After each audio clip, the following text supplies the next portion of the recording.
दोस्तों आज भी मैं लेट, और आज का रीज़न ये है।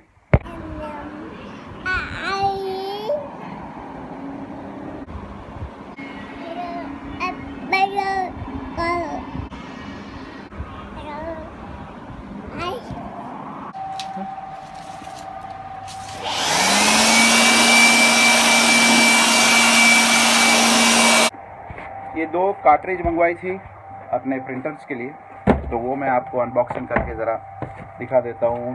टोनर कार्ट्रिज जो रिप्लेसमेंट हम करते हैं, बेसिकली जब भी पाउडर हम डालते हैं प्रिंटर्स में, तो वो ज़्यादा लंबा नहीं चलता है, ठीक है। तो 3 रिफिलिंग या मैक्सिमम 4 रिफिलिंग, उसके बाद वो टोनर कार्ट्रिज जो है वो हो जाता है बेकार। तो उसके बाद पूरा वो मंगवाना पड़ता है नया, और उसको फिर से डालना पड़ता है। तो करीबन ये जो प्रिंटर है हमारे पास सैमसंग का, उसका 850 के आसपास आता है टोनर कार्ट्रिज।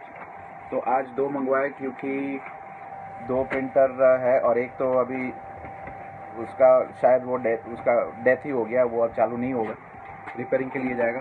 तो ये वाला जो आया एक तो लगा दिया, और दूसरा मैं आपको अनबॉक्सिंग करके दिखाता हूँ कि वो आता कैसा है और पैकिंग कैसा होता है।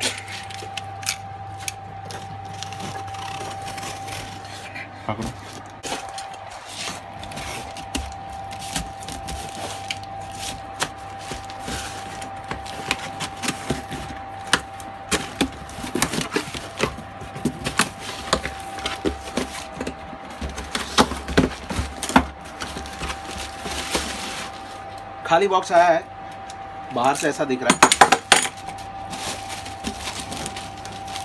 अब ये देखिए, इसके ऊपर कोई ब्रांडिंग वगैरह कुछ भी नहीं है, ठीक है, कोई ब्रांड का नाम नहीं है। अब इसका इनवॉइस हम देखेंगे तो इनवॉइस के ऊपर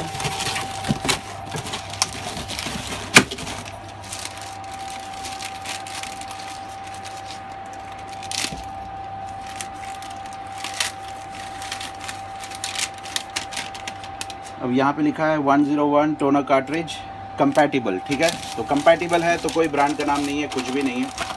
ओके, तो अब इसको निकालेंगे। पैकिंग भी अच्छी नहीं थी खास उतनी अंदर से।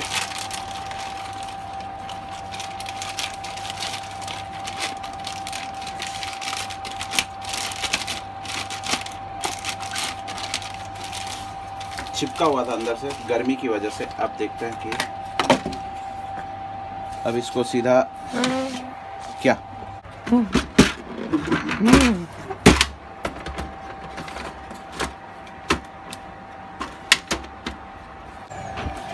तो ये फर्स्ट क्लास प्रिंट आ रहा है, यहाँ पे देखिए, एकदम झकास, ऑल इन वन जो हम यूज़ करते हैं सबके लिए। और एक ये है, और एक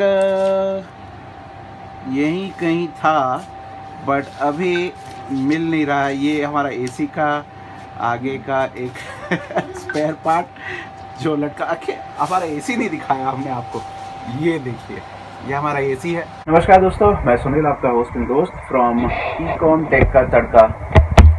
और आज की सबसे बड़ी खबर, फ्लिपकार्ट ने ईबे को खरीद लिया, ठीक है। लेकिन हकीकत क्या है ये मैं आपको समझा देता हूँ एक बार। सब यही सोच रहे हैं कि फ्लिपकार्ट ने ईबे को खरीद लिया, अब ईबे और फ्लिपकार्ट मर्ज हो जाएंगे। तो थोड़ी क्लैरिटी आपको दे देता हूँ। वहाँ पे बेसिकली हुआ क्या है कि ईबे ने कैश इन्वेस्टमेंट किया है फ्लिपकार्ट में, ठीक है। अब टेंसेंट, माइक्रोसॉफ्ट और ईबे तीनों का मिला के करीबन 1.4 बिलियन डॉलर्स के आसपास होता है, जो हम शायद ज़िंदगी भर गिन नहीं पाएंगे। तो उतना अमाउंट इन्होंने मिलके इन्वेस्ट किया है फ्लिपकार्ट में, ठीक है। तो ईबे ने भी इन्वेस्ट किया है, कैश इन्वेस्टमेंट किया है फ्लिपकार्ट में, और साथ साथ उन्होंने अपना ईबे ऑपरेशंस जो है, ईबे इंडिया ऑपरेशंस, वो फ्लिपकार्ट को दे दिया है, ठीक है। और साथ में कैश इन्वेस्टमेंट भी किया है, ठीक है। तो उस हिसाब से ये कह रहे लोग कि अब फ्लिपकार्ट बिक गया, ईबे बिक गया फ्लिपकार्ट को, ठीक है। तो बेसिकली हुआ ये कि ईबे ने अपना इंडिया ऑपरेशंस दे दिया फ्लिपकार्ट को, प्लस कैश इन्वेस्टमेंट किया है। तो अब फ्लिपकार्ट और ईबे दोनों कह सकते हैं कि एक ही ग्रुप में आएंगे, लेकिन इंडिया का जो ऑपरेशन है ईबे का वो अलग ही रहेगा, जो सेटअप है वो अलग ही रहेगा। उसमें फ्लिपकार्ट कोई डायरेक्ट इन्वॉल्वमेंट नहीं करेगा, जैसे कि जबोंग में है या फिर मिंत्रा में है जो अलग से चल रहा है, उसी हिसाब से ईबे भी अलग से चलेगा। ठीक है। तो ईबे के जो पॉलिसीज़ हैं वो भी उस हिसाब से ही रहेंगी। पॉलिसीज़ प्रोसीजर्स में कोई चेंज नहीं आएगा। ये सब पैसों का खेल है, ठीक है। यहाँ पे सिर्फ पैसा ही लेन देन हुआ है, बाकी सब जो है वो वैसा का वैसा ही रहेगा। दोस्तों शिप रॉकेट के बारे में आपने पूछा था कि कैसे यूज़ करना है, उसका मैंने अलग से एक वीडियो बनाया है, ठीक है। तो उसको भी मैं अपलोड कर दूंगा, आज नहीं तो कल सुबह कर दूंगा। वीडियो मैंने बना दिया है, बस एडिटिंग थोड़ा बाकी है, तो वो भी अपलोड हो जाएगा और आपको आइडिया आ जाएगा कि शिप रॉकेट कैसे यूज़ करना है, उससे आपको कैसे फ़ायदा हो सकता है और कहाँ पे आपको ध्यान रखना है। आप लोग ने ड्रॉप शिप ऑर्डर्स शुरू तो कर दिए हैं, ठीक है, लेकिन अभी भी थोड़ा कन्फ्यूजन हो रहा है। कन्फ्यूजन ये है कि आप लोग जो ऑर्डर्स प्लेस कर रहे हैं हमारी साइट पे, ठीक है, ड्रॉप शिप के लिए, कुछ लोग जो हैं वो ड्रॉप शिप में जो प्रोडक्ट्स लिस्टेड है वो प्रोडक्ट्स को लिस्ट नहीं कर रहे हैं अपनी साइट पे, कुछ और ही प्रोडक्ट्स लिस्ट कर रहे हैं, ठीक है, जो मतलब दूसरी कैटेगरीज में है। तो प्रोडक्ट्स जो हमारे ड्रॉप शिप में है आप उसी प्रोडक्ट्स को लिस्ट करिएगा एज अ ड्रॉप शिप, दूसरे प्रोडक्ट्स को आप मत लिस्ट करिएगा, क्योंकि वो सारे ऑनलाइन और ऑफलाइन दोनों में चलते हैं, ठीक है। तो ऐसा ना हो कि आप जब ऑर्डर करें और उसके बाद उसका ऑर्डर ना आए, ठीक है, और ऑर्डर आ गया तो फिर वो प्रोडक्ट शायद हमारे पास होगा भी नहीं, ठीक है, क्योंकि वो ऑफलाइन भी बिक गया होगा, इसलिए उसको मेंटेन करना थोड़ा डिफिकल्ट है, ठीक है। और अगर आप ऐसे डायरेक्टली करेंगे और मैं आपको बोलूँगा कि प्रोडक्ट अवेलेबल नहीं है, तो शायद आप कोई ऐसा कटर लाएंगे और मेरा गला दबाने के भी सोचेंगे। तो जो प्रोडक्ट ड्रॉप शिप में है उसी को आप प्लेस करिए। और प्लस उसमें करना क्या है मैं आपको फिर से एक बार समझा देता हूँ। जब भी ऑर्डर आपके पास आता है किसी भी साइट का, अमेजोन का हो या फिर ईबे का हो, या फिर आप सपोज किसी का अपने फ्रेंड का या फिर रिश्तेदार का या किसी का भी ऑर्डर ले रहे हैं, ठीक है, और वो ऑर्डर आप हमारी साइट पे डाल रहे हैं, ठीक है, तो आप जब ऑर्डर प्लेस करेंगे तब वहाँ पे एड्रेस का ऑप्शन जो आता है वो आप उनका डालेंगे जहाँ पे हमें कुरियर करना है प्रोडक्ट, ठीक है। अब दूसरी चीज़ का आप ध्यान रखिएगा कि हम फेडेक्स यूज़ करते हैं, ईकॉम यूज़ करते हैं, एक्सप्रेस बीज यूज़ करते हैं, डिलीवरी यूज़ करते हैं, होली सोल यूज़ करते हैं, ठीक है। फेडेक्स का अपना खुद का टाइप है, प्लस शिप रॉकेट यूज़ करते हैं, और शिप रॉकेट में जो जो सर्विस अवेलेबल है वहाँ पे वो हम यूज़ करते हैं, ठीक है। तो स्पीड पोस्ट से होगा तो हम नहीं भेज पाएंगे, क्योंकि स्पीड पोस्ट वाले बहुत ज़्यादा चार्ज लेते हैं, और अगर ऑर्डर आता है और जहाँ पे सर्विस नहीं है किसी की भी, तो वहाँ पे हम भी कुछ नहीं कर पाएंगे, ठीक है। वो ऑर्डर आपको कैंसिल करना पड़ेगा, और कैंसिल करेंगे तो क्या चार्जेस लगेंगे वो भी मैंने आपको बता दिया है, ठीक है। कैंसिल करना है तो कैसे कैंसिल करेंगे, आप कस्टमर्स को मेल करेंगे, उनको कहेंगे कि कोई सर्विस आपके पिन कोड पे अवेलेबल नहीं है, तो please send us the cancellation request and we will cancel the order. तो ऐसा करने से क्या होगा कि आपको कैंसिलेशन फ़ी नहीं लगेगी, ठीक है, अमेजॉन में। और ईबे में जो फाइनल वैल्यू फ़ी होती है उसको आपको फिर से क्रेडिट लेना पड़ता है उसका, तो उसके लिए आपको मेल करना पड़ेगा ईबे को कि वो फाइनल वैल्यू फ़ी जो है आपको फिर से आपके अकाउंट में क्रेडिट कर दे, वरना वो क्या करेंगे कि कमीशन में ऐड कर देंगे, तो उसका भी आपको ध्यान रखना पड़ेगा। तो जैसे ही ऑर्डर आप डालते हैं हमारी साइट पे, उसके बाद उसका पेमेंट आपको करना पड़ेगा, ठीक है, NEFT के थ्रू पेमेंट आप करेंगे तो उसके पेमेंट में एक रेफरेंस नंबर जनरेट होता है, ठीक है। बहुत सारे लोग हैं जिनको शायद नहीं पता होगा, तो वो पेमेंट रेफरेंस नंबर जो है वो आप टिकट रेज करेंगे, जब फ्रेश डेस्क की जो टिकट रेज करेंगे, अगर आपके पास टिकट प्लान है, डेडिकेटेड सपोर्ट प्लान, तो वहाँ पे आप रेज कर सकते हैं ड्रॉपशिप के लिए। अगर आपके पास नहीं है तो homicart.freshdesk.com वहाँ पे जाके भी आप रजिस्टर करके रेज कर सकते हैं टिकट ड्रॉपशिप के लिए। तो वहाँ पे आप सारी डिटेल्स डाल सकते हैं कि आपने कौन सा प्रोडक्ट ऑर्डर किया है, इनवॉइस जो जनरेट होता है आपके ईबे में या अमेजोन में, उसका कॉपी आपको वहाँ पे अटैच करना होगा, क्योंकि वो हमें साथ में भेजना होगा कस्टमर को। प्लस आप पेमेंट रेफरेंस डिटेल्स भी वहाँ पे ऐड कर सकते हैं, उसका भी एक सेक्शन वहाँ पे दिया गया है। तो उससे क्या होगा कि हम डायरेक्टली जब भी ऑर्डर देखेंगे यहाँ पे, तो जाएंगे हम फ्रेश डेस्क में, वहाँ पे वेरीफाई करेंगे कोई टिकट रेज है कि नहीं है। अगर टिकट रेज्ड है तो वहाँ पे देखेंगे कि यस आपने पेमेंट किया है कि नहीं किया है, पेमेंट किया है ओके, हम देखेंगे कि आपने इनवॉइस अटैच किया है कि नहीं किया है। आपने इनवॉइस अटैच किया है तो डायरेक्टली हम प्रोडक्ट को भेज देंगे, ठीक है। और जो ट्रैकिंग डिटेल्स है वो हम हमारी साइट पे भी अपडेट कर देंगे और फ्रेश डेस्क में भी अपडेट कर देंगे। तो क्या होगा कि दो जगह पे आपका रिकॉर्ड बना रहेगा कि आपने ये ऑर्डर हमें किया था और आपने पेमेंट किया था, और उसके सामने हमने उसको प्रोसेस भी कर दिया है, ठीक है। कहीं पर भी अगर आप सपोज पेमेंट रेफरेंस नंबर नहीं डालते हैं तो फिर बीच में ब्रेक लग जाएगा, फिर आपको हम कांटेक्ट करेंगे, उसके बाद आप फिर से हमें डिटेल्स देंगे। अगर शायद आप इनवॉइस अटैच नहीं कर रहे हैं तो फिर से वहीं पे ब्रेक लग जाएगा, ठीक है। अगर आप हमारी साइट पे ऑर्डर दे रहे हैं ड्रॉपशिप का और आप टिकट नहीं रेज कर रहे हैं तो वहीं पे फिर से ब्रेक लग जाएगा, तो वो प्रोसेस लंबा हो जाएगा, ठीक है। तो प्रोसेस लंबा ना हो इसलिए आपको पहले हमारी साइट पे ऑर्डर देना है, पेमेंट करना है, टिकट रेज करना है, टिकट के अंदर पेमेंट डिटेल्स डालना है, इनवॉइस अटैच करना है, फिर आराम से सो जाना है और बाकी का काम हम करेंगे।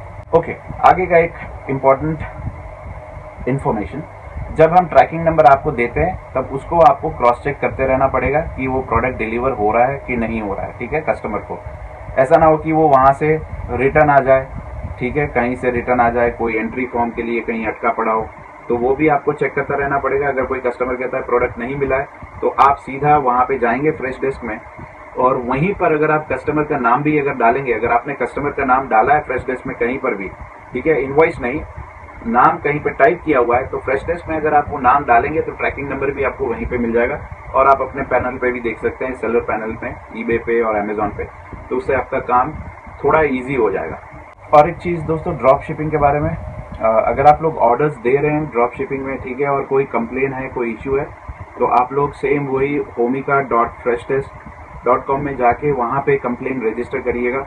ठीक है, हमारा जो हेल्पलाइन नंबर है, व्हाट्सएप नंबर, वो आपको पता ही है। ठीक है, वहाँ पे कहेंगे तो इश्यू तो सॉल्व हो जाएगा, बट उसका कोई रिकॉर्ड नहीं रहेगा। ठीक है, फॉर द रिकॉर्ड आपको वहाँ पे जाना है और टिकट रेज करना है, क्योंकि हर एक चीज़ ऑफिशियली रिकॉर्ड होनी चाहिए, क्या हो रहा है, क्या नहीं हो रहा है, क्या गलत हो रहा है, क्या सही हो रहा है।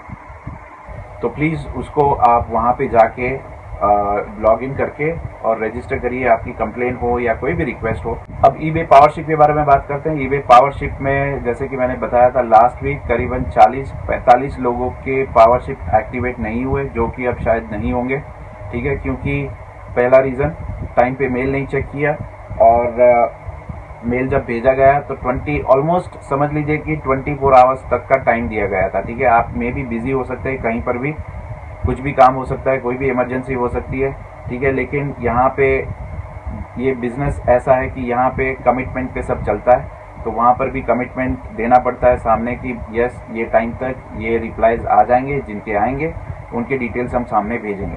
ठीक है, प्लस आपके पास, सबके पास मोबाइल्स हैं, मोबाइल स्मार्टफोन्स हैं, और स्मार्टफोन्स में सबके पास मेल चेक करने का एक्सेस भी होता है। तो आप लोग ऑब्वियसली अगर ग्रो करना चाहते हैं लाइफ में एज अ बिजनेसमैन, तो बिजनेसमैन की पहली रिक्वायरमेंट यही होती है कि आप अपने मोबाइल में जो बेसिक रिक्वायरमेंट है, जैसे कि मेल्स, वो आप वहाँ पे रखें। कौन से मेल्स आ रहे हैं इंपॉर्टेंट, कौन से नहीं आ रहे हैं, वहाँ पे आपको नोट तो करके रखना ही पड़ेगा। और मैंने पहले भी बताया था कि मैं वेडनेसडे या ट्यूसडे को वो फाइल भेजता हूँ ईबे को, और उसके बाद वो लोग सबको मेल करते हैं। ठीक है, तो ये मैंने पहले ही बता दिया था। उसके बाद अगर आपसे रिप्लाई नहीं जाता है तो फिर मैं कुछ नहीं कर सकता। अब जो भी नए रिक्वेस्ट जाएंगे उसके अंदर पुराने वाले रिक्वेस्ट होंगे तो वो एक्टिवेट नहीं होंगे, फिर से वो रिजेक्ट हो जाएंगे।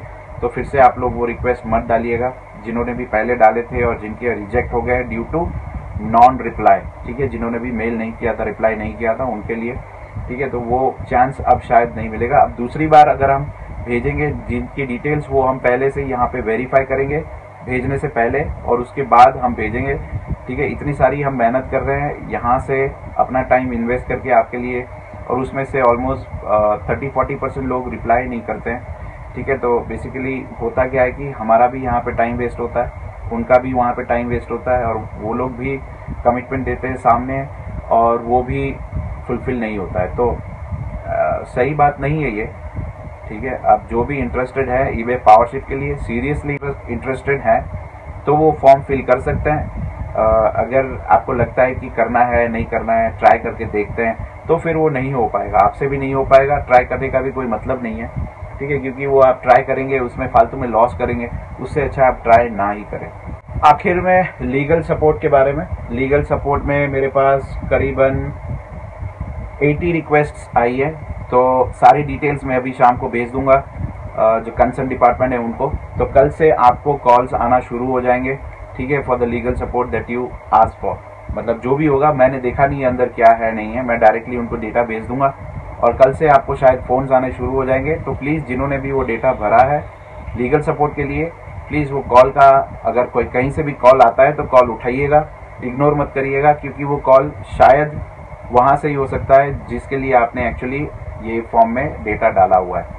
अब ईबे इनवॉइस के बारे में बात करते हैं। ईबे का इनवॉइस जनरेट होता है 2 पीरियड में। ठीक है, एक होता है 15 तारीख के आसपास, 15 या 16 कमीशन इनवॉइस की बात कर रहा हूँ, और दूसरा होता है 30 तारीख के आसपास। ठीक है, तो जब भी वो कमीशन इनवॉइस जनरेट होता है उसके बाद आपको उसका पेमेंट करना पड़ेगा विदाउट फेल। बहुत ही कम टाइम मिलता है, 10-15 दिन मिलते हैं। अगर आपने पेमेंट नहीं किया तो आपका रेमिटेंस होल्ड में चला जाएगा, और होल्ड में चला जाएगा। उसके बाद आपको फिर से पेमेंट तो करना ही पड़ेगा। पेमेंट करेंगे उसके 2-4 दिन के बाद वो शायद एक्टिवेट हो जाएगा। तो ये सब ना हो, उससे अच्छा है कि आप पेमेंट्स में जाइए, अकाउंट्स में जाइए ईबे के, और वहाँ पे इनवॉइस पे जाइए और देखिए कितना आउटस्टैंडिंग बैलेंस है, उसको पे कर दीजिए, ताकि ऐसा कोई होल्ड ना हो और फालतू में अकाउंट का जो स्कोर है वो भी खराब ना हो। तो आज के लिए इतना ही दोस्तों, और कुछ दिमाग में नहीं आ रहा है, और कुछ आएगा दिमाग में तो लाइव सेशन में मैं कोशिश करूंगा कवर कर लेने की। तो that's it, thank you, take care and good night.